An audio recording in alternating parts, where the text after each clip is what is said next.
High, আমি মৌপিয়া। এটা আমার প্রথম ব্লগ। দিনটা আমি শুরু করেছিলাম নিজের বানানো পনির স্যান্ডউইচ আর ফ্রেঞ্চ ফ্রাই দিয়ে। তারপর প্ল্যান ছিল বন্ধুদের সাথে বেরোনো, তাই রেডি হচ্ছিলাম। আমার অদ্ভুতভাবে শাড়ি পরতে খুব ভালো লাগে। হ্যাঁ, আগে পারতাম না, বাট এখন চেষ্টা করতে করতে শাড়িটা পরতে শিখে গেছি।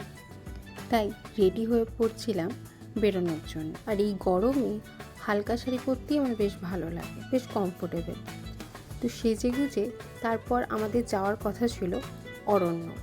তো আমি গেট রেডি উইথ মির একটা ছোট্ট ভিডিও শ্যুটও তার সাথে করছিলাম। এই যে আমার পুরো লুক, সেদিনে কেমন সেজেছিলাম। এরপর আমরা বেরিয়ে যাচ্ছি বর্ধমান থেকে একটু সাইড। বলে রাখি আমি বর্ধমানে থাকি।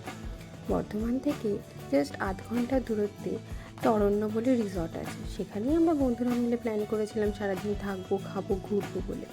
জায়গাটা বেশ সুন্দর, ঘুরে বেশ ভালোই মজা লেগেছিল আমাদের। সারাদিন ধরে আড্ডা, ফটো তোলা, বন্ধুদের ফটো তুলে দেওয়া, তারা আমার ফটো তুলে দিয়েছে, ভিডিও করে দিয়েছে। তো এইভাবেই সারাটা দিন আমরা কাটিয়েছি মজায় মজায়।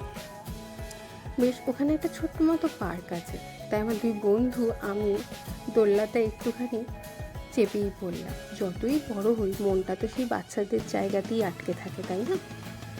তো এই রিসর্টের রেস্টুরেন্টটা বেশ সুন্দর, অ্যাম্বিয়েন্সটা খুবই ভালো। বাউল গানও হচ্ছিল সেখানে।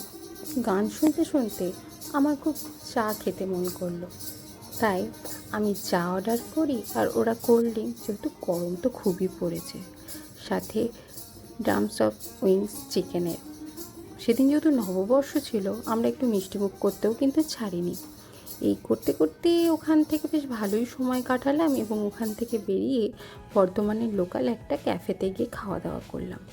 এইভাবেই আমাদের দিনটা সারাদিন বেশ মজাতেই কাটলো। আজকের জন্য এইটুকুই, টাটা।